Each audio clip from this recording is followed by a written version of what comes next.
you see better days? One day we'll see better days. Yeah, yeah. Better days, better days, better days. And welcome to Talk That Ish, where we talk that ish. I'm your host that do the most, your boy Ishroy. And today I got a very, very special guest here with me. Now, I'm a little nervous because I got to make sure I, look professional and act right because this person that I have sitting across from me has known me literally all my life. She has birthed me. So it's going to be a different conversation, but we're going to have fun with it. I'm talking about none other than my mother, Reverend Patricia Charles. How you doing, Mama? It's good to be here. He's calling me Reverend. That kind of threw me back just a little bit here.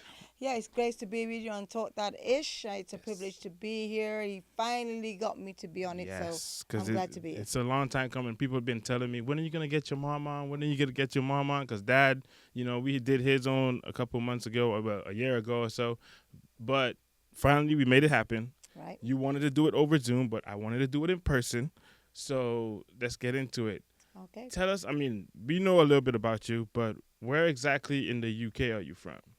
Originally, I am from Bilston, a small little town in Bilston, West Midlands, which is about 2 hours away from down south in London, and you go up and it's in the middle to the west, if that makes sense. Mm-hmm. So that's where I was born and bred. So from the Black Country, as we call it, a place where there is cold, that's what it used to be, so it's called the Black Country. That's where I'm from.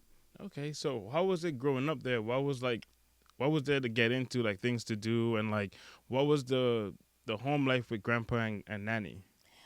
Well, as you know, my parents are West Indians. Say no more to that. From Jamaica, say no more to that. So you know the kind of upbringing that I had, and then I was the second. There was only the two of us, me and my sister, Auntie Pam, and myself. So it was just two of us, and I was the one that was a little robust, quiet, because my Auntie Pam was up all in front there doing whatever she's gonna do.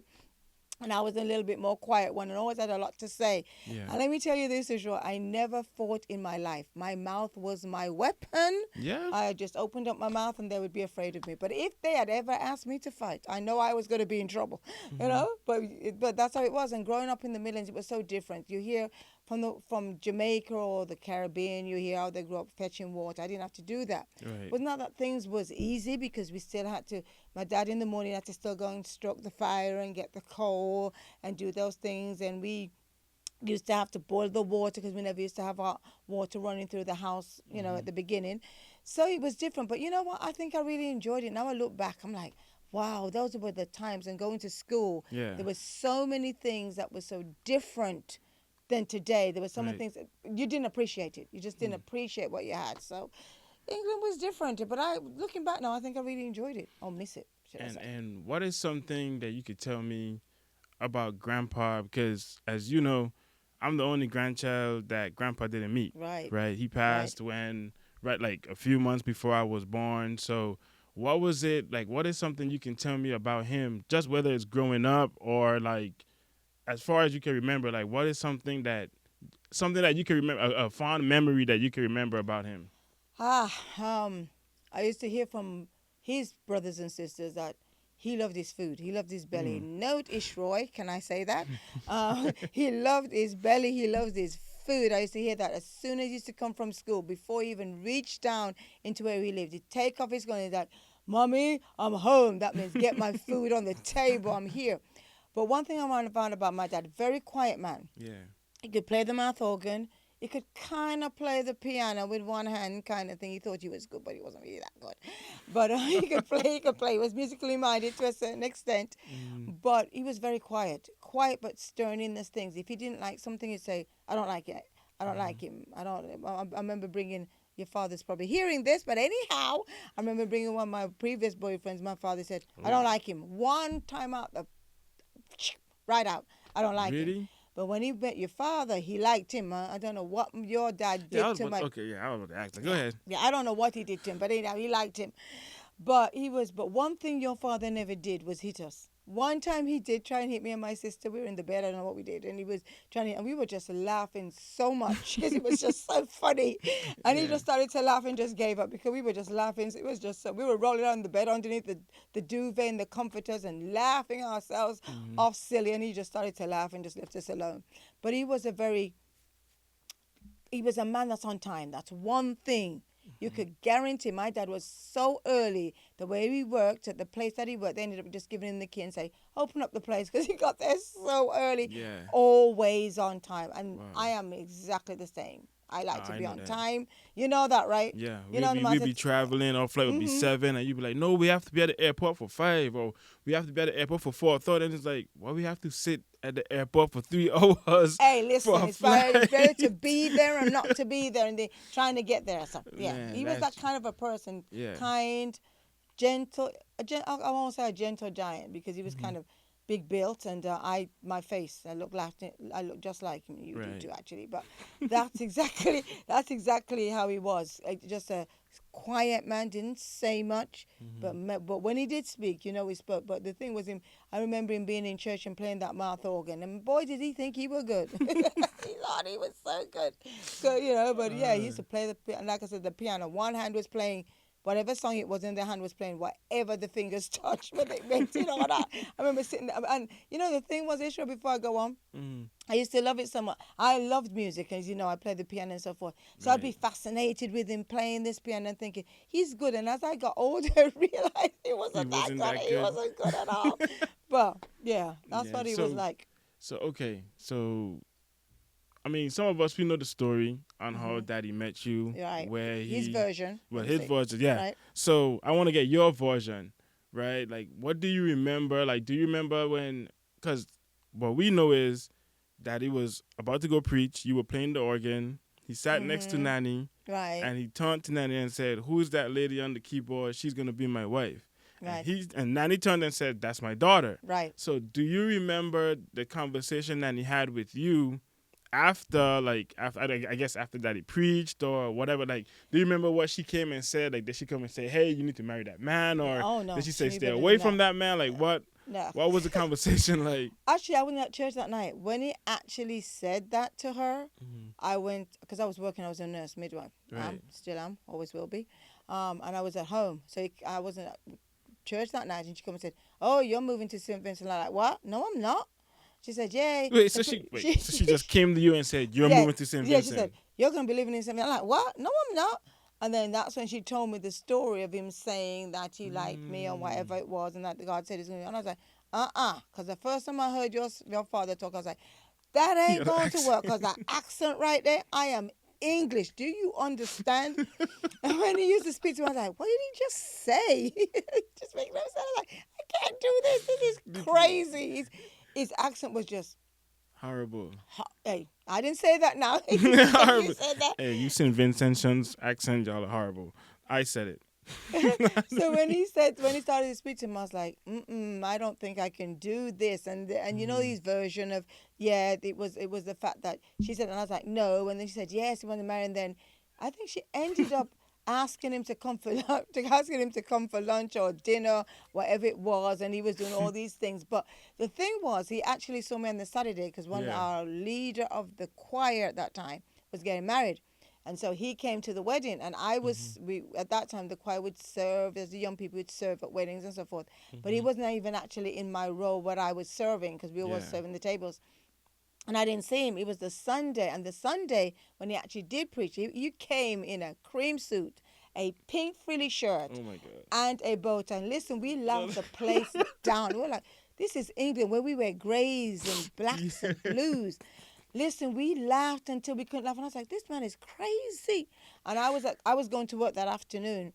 And then I think he prayed and asked us to come to the altar, whatever. So we came up there, and that was it. And it was during a whole week, because he preached for a week, that we were there. But the thing was, when I saw him this suit, I said, this man's got to be, who wears cream?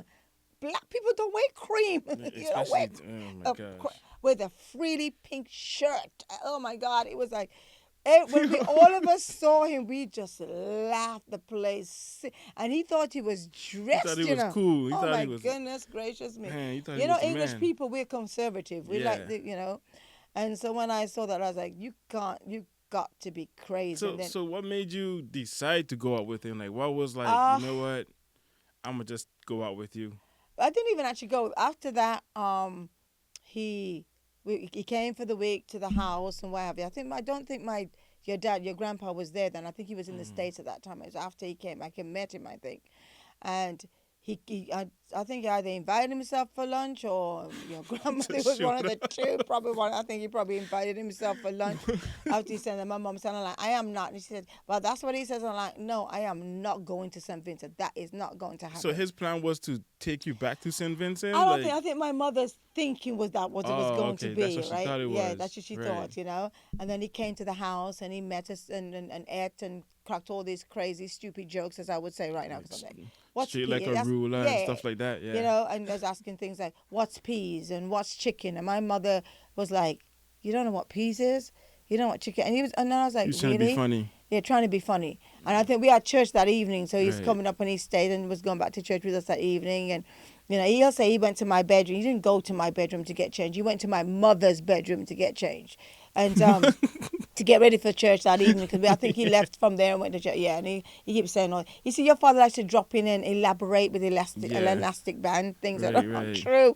And so, you know, that's how it all it stemmed from there. And then I think he asked my mom's permission. I think he was just being, he asked my mom or your grandmother's permission to write me. And so that's like how we letters and started stuff? writing letters to and from and stuff. But Okay. I think the worst thing for me is when we did call each other. And I was like, I remember the first time he called me, I was like, I really can't do this accent. This accent. No, I really can't do this accent because I'm British, you know. You And I can't was like, understand him. It was just so weird to hear Mm. Vincentian accent. It's not Jamaican, it's Vincentian, it's a little different. And so the accent was just, that was what was killing me at first. I was like, don't think so. It's not going to happen. So okay, so then y'all go out, y'all like each other, y'all end up getting married. Hmm. Was it like a phone call he got to say, "Hey, Bishop Charles, we need you to move to the British Virgin Islands," or was he was living there already, right? He was living there and then he went to school. And Okay. then when he finished Lee and the PTS, School of Theology, I think at that time the pastor that was in Tortola, and he was in 2 minds because they also wanted him to come back to High Wycombe in England. So, And then yeah. I was like, I don't want to go back.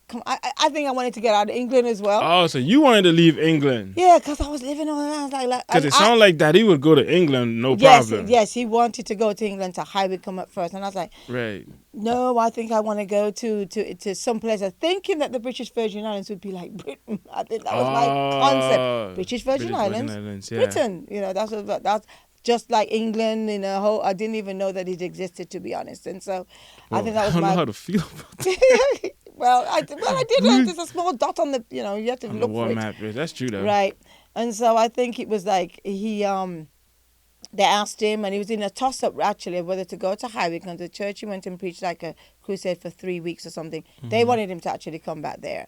And so I was like, no, I want to go to the Virgin Islands. And he's like, well, they wanted him to go to England. So it was really a toss-up between them two. And I can't remember for sure what is it that made him choose the British Virgin Islands. I don't know if it's with Pastor Carey and all of those that ended up making him make that choice when the pastor decided to leave. And as you said, he was there before he Right. went to school, so he kind of knew there as well. So Okay, and you knowing that you don't know anybody down there. nobody. Like nobody, no, not even a cousin, an auntie, Nobody. nobody. You decide to follow this tall, skinny black man with an afro and And bell a bottom beard. pants and beard to Airy go chest. to go Thought I'd throw that in there. to go and pastor this church. Right. And y'all actually, did a good job. And you working in the hospital, being a midwife and Yeah. still coming home, taking care of us. What was it that made you say, you know what, I gotta leave one of these behind, and Right. it's gonna be the nursing, and I'm gonna, walk with my husband and build this church and do what God has called us to do. What made you make that move? It wasn't so much me, because after I had you, Yeah. I decided to go part-time, which was something that they just did not do. They wouldn't. They had one lady that was part-time for years, And because of the stipulation, she said when she went part-time, they were like, they would never put anybody part-time. So I was like, Lord, I got to pray. Because I had you, I had Ishika, your sister. I had you now. And then I was still in church doing the choir, being in ministry and doing all of that. And then I was like, I need to, go part-time. So I prayed so much about it. I said, God, it's not the norm. I said, God, and I asked them, could I go part-time? And then I was willing, because the other lady only worked Monday to Fridays from, I think it was from 8 to 12. That's all she would work off all weekends. And so they did. And because she was a lawyer, she got it written and they couldn't do anything about it. So I said, no, I'll work part-time. I'll work any days. I don't mind working weekends. I'll work any days. I just want to go part-time because I have now 2 children, still doing ministry. And then your father started to travel a little bit. It was kind of getting difficult. And just by praying and believing God, he opened the door. They were like, yeah, of course. And I know that was God because I knew they never. So there was only ever in the whole time that we were there, that I was there, just 2 of us on part-time. Nobody else got part-time.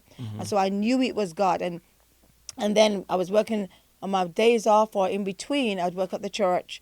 By that time, we'd build the other church upstairs. And so I was working in the office part-time and going to work part-time, working at the church part-time. And then eventually, because your dad was just traveling so much, I said, you know what? Can you come full-time to the church? And, the truth be said, going to the church full-time, I was getting less than I was working part-time at the hospital. So I was, and that's how my commitment was to God and the church. And I think that's important, that it didn't matter that the finances were not, because when we even first began, even way going back, it was so difficult because the finances wasn't there. But I plug in here that God always makes a way. When you follow him, when you do what he tells you to do, it may not look possible because it looks like there's no way we're going to make men's meet with this. But God always makes a way. So doing that and going to the church, and this is all they could afford at that time. And I like, fine, because it worked for me now, being able to work at the church with you all being young and still do ministry. I remember going to church to work in the night, Saturday night, coming Sunday morning. I had to go because I used to play the keyboard at the church, and then I'd do the choir. So I'd come home, didn't get no sleep. You should go straight ahead and go on the keyboard, and play, and then have to go get a couple of hours and then go to work. So that's how it was. So with your choir, would you say you had one of the biggest choirs in the BVA? Eventually, when I first started the choir, there was I had 2 choirs. I had the adult choir and the young people choir. When I got the young people were kind of there, so I kind of trained them a little bit. And then I started an adult choir, and there was 5 of us singing. And first time we sang, your father rolled off the bench because I sang every part with the choir. And then we were just 5 of us singing these songs. Eventually, we got really, really big. The 2 choirs got really big. And then we came together. So we were actually one of the biggest choir. I remember going to an event. And when we went to sing, I was like, oh, my goodness, the whole church is there. And it was just the choir. There was about 70, 80 of us. And we went up there, and they couldn't believe the choir was one of the biggest. Wow. Yeah. And then you also started the Joyson Bannett Music School. Yeah. In 2004. Yeah. Okay, so from 2004 till you left, would you say you're responsible for not every musician, or obviously not every musician, but majority of the people that can play some type of instrument, whether it's keyboard or drums or something, like majority of them, the kids and and even adults came to the school as well, right? Yeah. So everybody, all different ages, like what was that? What made you want to do that? I know you always said you were going to do that, but what made you actually say, you know what, I'm going to do this and I'm just going to follow through with it, and whatever happens, happens? No, actually it started with Joyson Bannett, as you know. Yeah. She actually prophesied it in 2000, and she said... Oh, okay, she prophesied Yeah, it. she said, Okay. you're going to have a school of music. And I was like, nope. Children, nope. Patience, nope. I can't have no patience with children. Yeah. And then it was 4 years later, actually, to the day that the Lord said to me, you need to start a school of music. So she was right. The time, because sometimes we think when somebody prophesies something to us, happen right now. Exactly, and that's not always the way. Right. And so 4 years later, that's why it's called Bannett School of Music. It came into reality, and the beauty about it is I started teaching people, children, on piano. Then we had somebody that was teaching them drums, and your sister for a while teaching bass, Yeah. guitar. We had somebody. I think we did trumpet or trombone for a Yeah, little like while. those and steel Sorry. band and all that too. Yeah, and all those things were coming at the same time. So the beauty was that I took people from children from 5 years old. Once they could kind of read well, 5. I saw one girl all the way. She went from 5 all the way through. She left and went to college. She Wow. came to the school with me. So I actually saw this girl grow up. Right. And up to the other day, we still keep in contact. Mm-hmm. She actually grew up through the school. And so I think it was just my desire, and I think it was a prophecy being fulfilled, because Yeah. at first I was like, no. Children, no. Patience, no. But you know what? God gave me that so that I could learn patience, because I really had to be patient with those children. Right. And it went through 2004. The only year we broke was when we had the hurricane, because, you know, the building got messed up and so forth. Yeah. And a little bit for COVID at that time, but we went through at least, I think it ended up being 18 years of teach and seeing people go through that school, boys, girls, big people. This older woman, you know, bless her heart, she wanted to play and I had to teach her. She could never get anything wrong. She was on the same book for so long. But it was just so nice to see young people just grow up. And right now, the musicians that are at the church up to this day came through the school. So I've Wow. seen a lot of, you know. That's good. So you also counsel women, I right? do. And without saying any names, right? I could remember a particular woman that you would counsel. I'm talking about day and night. You invited her to the house to eat. If she needed a place to stay, you would do it. Like, she was like basically a part of the family at one point. Right, yeah. And I know, I mean, you can't save them all, but Right. like, do you feel like, was that something that like hurt you to see, like somebody you put so much time and effort into to try and help, and it just doesn't work? Or is it just like, okay, you can't do nothing about that? Like, is that a part of being a woman's counselor? Like, Yeah, because I think at the end of the day, you try. You Yeah. know, the thing for me was, as long as you needed help, I would try. And you know, you invest in someone for years, because I remember that particular person, and I knew the last child that she had went to our daycare and preschool. That's Right. how long growing up knowing, and she went through all of this and went through so. And some people, they need a crutch, maybe it could be. But I think at the end of the day, everybody's not going to take your help, or they're going to come but they don't want to do what you ask them to do, or what you counsel them in doing it. But there are some that will. I've seen people grow up and I can say, yeah, you know, I was with them all the way through that, or whatever the circumstances may have been. And so, therefore, for me, it's not that it's not a waste of time. It does hurt if they don't do what you want them to do, or what you advise them or counsel them in doing, or try and help them through, or they go back, or they get through it, and then somehow something brings them back. right. But at the end of the day, you're just there to do what you can do. You can only do so much, because everybody has to end up making a choice. And so I think that's the most thing that you can do. And as a woman's counselor, it is something that I believe that the Lord led me to do. Being in the office all them years of being there, not just being there to support your dad, or to be in the ministry, or to be able to raise you all up at that time. It was to still being able to be there to counsel women, and not even young women. I was so good at having counseling young men. I had a lot of young men. I don't know what happened to you, but I know. Whoa, what does that mean? I'm a nice boy. Okay. All right, we won't go there. We won't touch through the Ishroy. I'm a what he nice went through. boy. Hey, we won't go through that right now. So for young men too, because my heart was to see young men, especially those who would go to prison, to come out, and I'd counsel a lot of them. And I remember going back the other day and seeing this one young man who went through school. He passed by the office, and the Holy Spirit said, stop him and speak to him. And from then, I said to him, why are you not in school? Why are you not doing it? And I remember he got into trouble, and he ended up having to go to court, and going to court with him, you know, and being there for him and calling him. And the other day, seeing him, it was just so...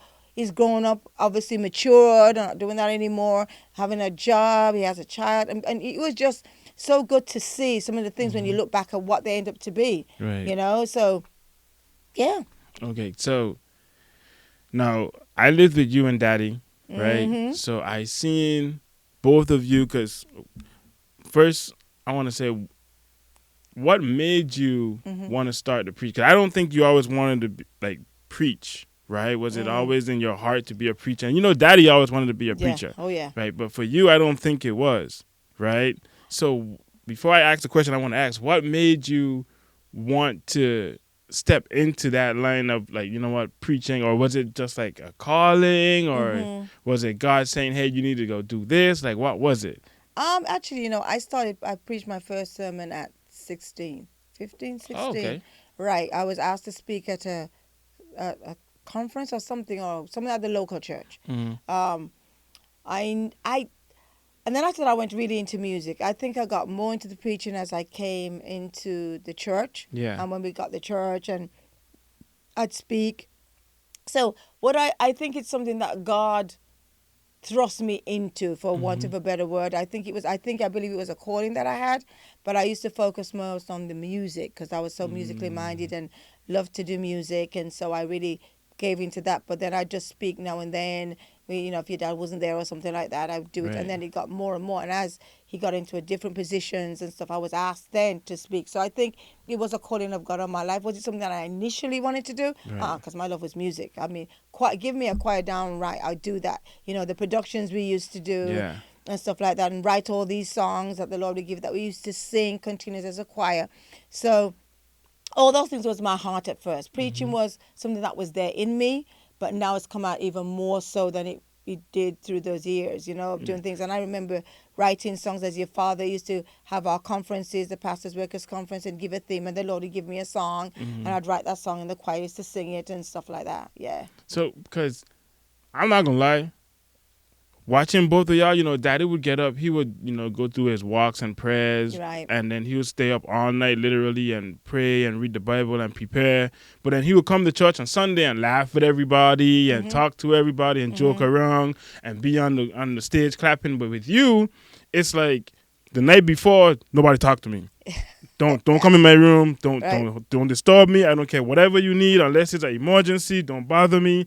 We come to church. It's like, okay, we have to like kind of knock soft and be like, "Mommy, you ready to go? like, do you need anything? You want a water? No, you don't want nothing. You silent treatment. The whole car right to church. You go. I guess you go in the office. You wait, and it's like by the time you get to church, you're ready to go. Like you don't really care about like the singing. You're just ready to go. Like what's it to that? So like why? Like, what do you think it is that, because you have this look, Daddy would crack jokes all day in his sermons, but you would have this look that make people just want to cry and give their heart to the Lord immediately. Like, what is it? Like, do you think it's like, is it like you're more serious about it? Or is it just like, Daddy did it so long that he knows how to go in and out? Like, and for you, it's like, I have to take this serious because I don't do it as much. And you want people, it's hard to see women preaching. There's not many pastors' wives that preach. Right. So for you, do you think that you had to take it more serious? Maybe. I think yeah, and I think personality has everything to do with it. Your father is a shepherd, a pastor. He does it every day. He's got to look at every aspect of not just preaching but shepherding the people.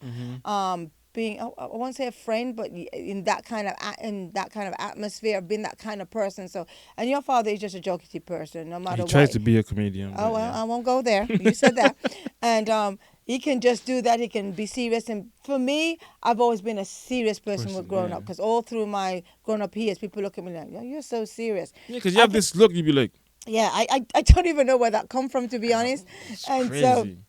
And I do think when it comes to people's soul, though, it's such a serious thing for me. And my time of preparation is, I don't want to speak because I want to hear that. I don't want nothing to distract me or get me from what the Lord wants me to do. And so, and people know that by now. I don't talk to anybody, I fast. I don't talk to anybody. Your father knows. I pray the night through. I go then I preach the word. And I just feel that it's so serious. For me, I'm going to say that I'm so serious about it because I think man's soul is so serious. You don't play with that.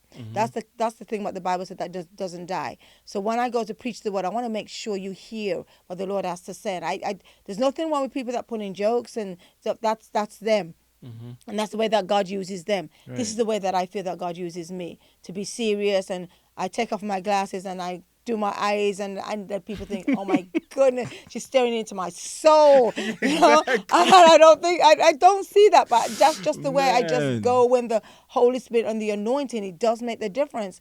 And the seriousness of me, I know looking at you a couple of times, and you're like, don't look at me, look somewhere I else. look away.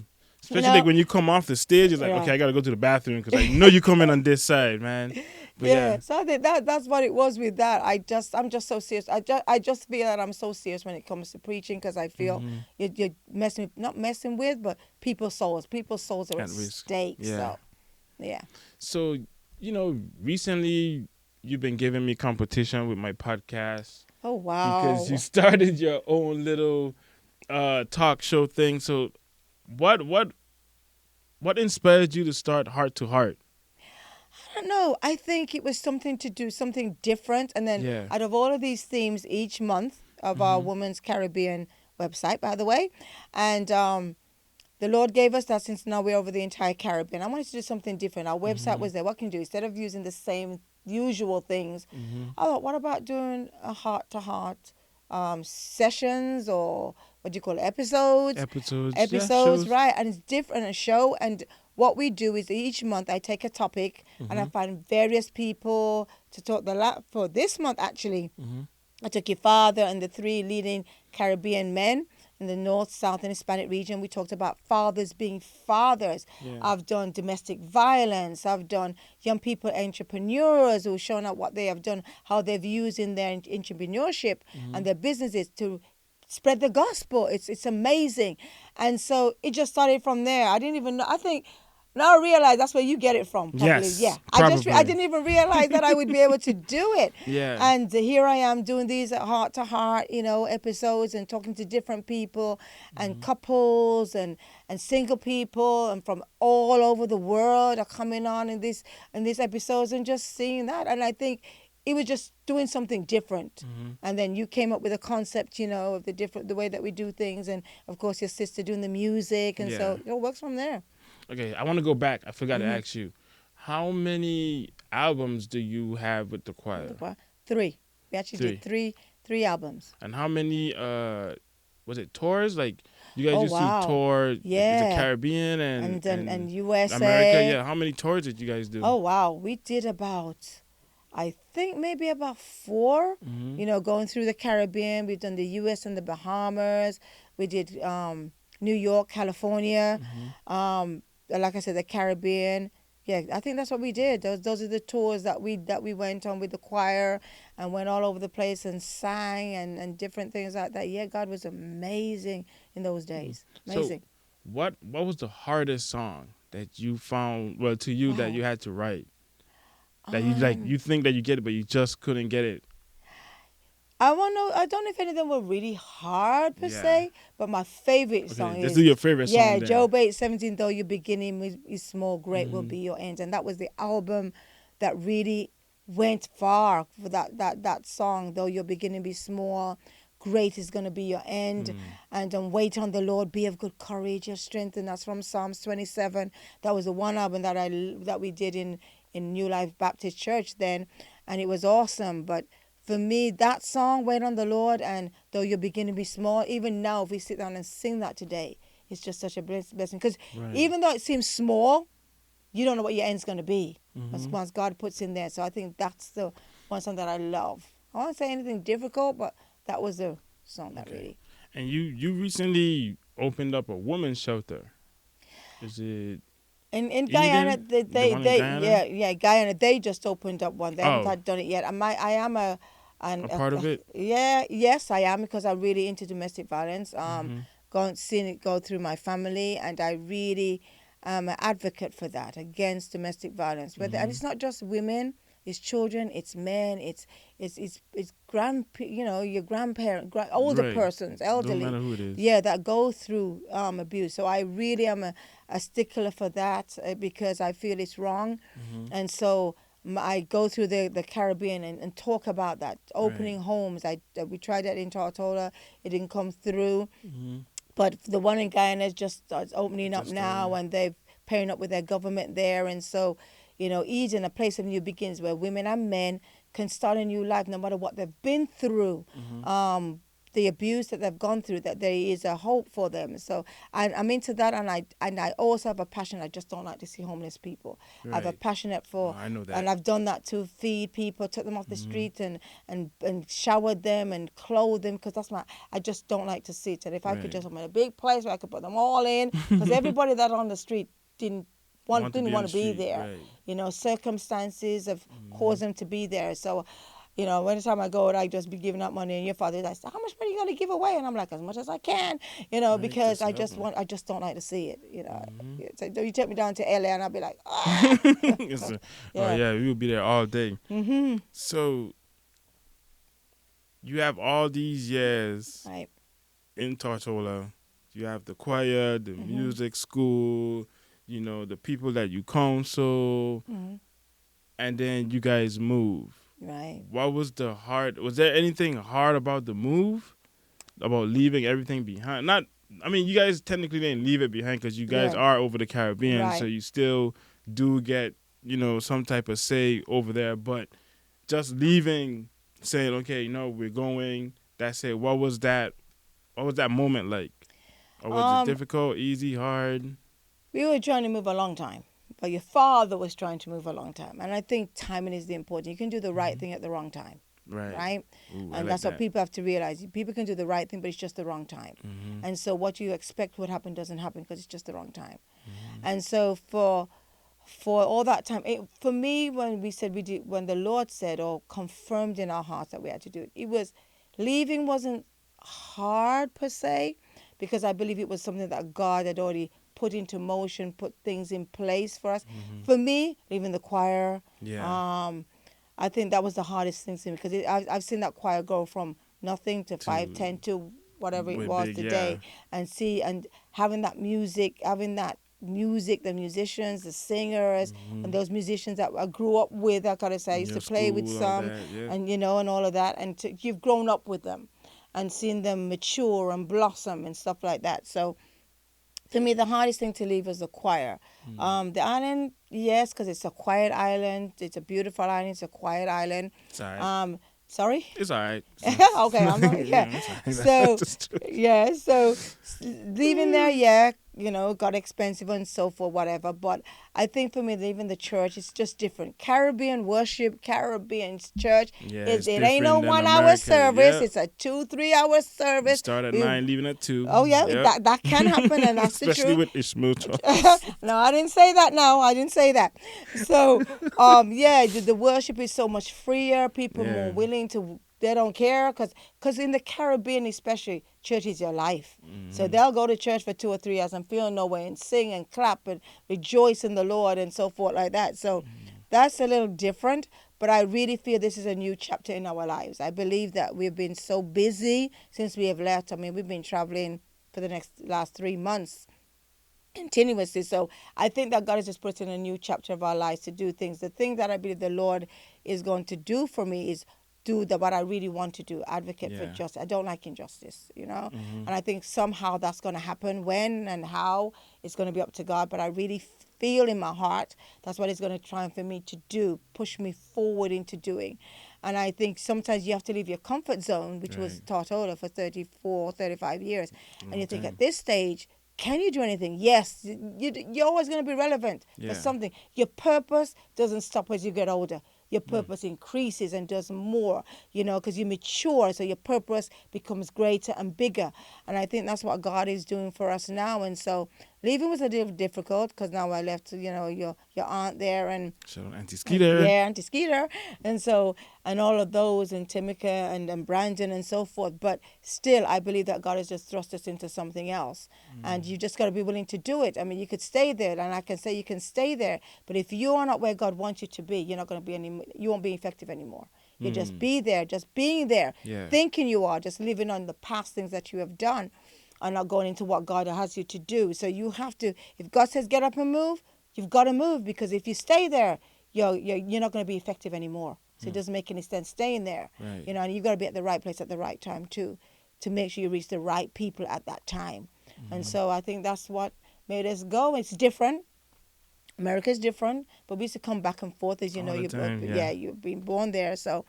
I think that's what it is. It's just a different time. Why, you ask yourself the question, but you can't. You just got to trust it. Right. Yeah. So that's the reason why we're here. Okay. So before we close, Mhm. you know, we always do something called wow, which is words of Wow. wisdom. So before we leave, I Mhm. want you to give us any type of words of wisdom for anybody you want to give it to the nurse, to your choir members, to anybody that's listening right now to you, to this or watching this right now. What words of wisdom would you like to give to the person that's watching? I think I said it before, Ishroy. You know, the right thing at the wrong time. Mm-hmm. You know, because you can do the right thing at the wrong time. And that's the key thing for me. If God has called you to do something, it's got to be the right time. Mm-hmm. And your father likes to say that there's a timeline. And if you miss that timeline, you've missed the effectiveness of what you're going to have. So for anybody, you know, whatever God has called you to do, make sure it's the right thing, because I believe God gives you the right thing, but Right. make sure it's the right time. Because not everywhere, let me just plug this in there for this, there's not everywhere that somebody asks me to go, I'm going to go. Because I might be the right person, but I might be coming at the wrong time. Right. So my message won't be received like it should have been. And so that's the key thing for me. You know, if God's called us, every one of us has a purpose in life. No matter who you are, no matter what you've gone through in life, you have a purpose. But it's also much more important to do the right thing at the right time so you can be effective in what you're going to do. Just like you now. Mm-hmm. Right thing, right time. That's right. So y'all heard it here. This is Reverend Patricia Charles. And this is Talk That Ish. Oh, before we go, where can we find Heart to Heart? Heart to Heart is on our Caribbean website. It's woman.cog-caribbean.org. That's our website, the Caribbean Women's website. That's where you'll find our Heart to Heart issues and all the other things that we've been doing. And also our Facebook, which is Caribbean Women Ministries, Church of God. You will see it on there as well. Okay, cool. And are you and Daddy having any more babies? Are you crazy? I'm waiting for you to have yours. Our Zoom it's coming soon, very Ah, soon. amen. Okay, so this was Talk That Ish, where we talk that ish. Thank you for watching. One day we'll see better days. Yeah, yeah. Better days, better days, better days. Yeah, yeah, yeah.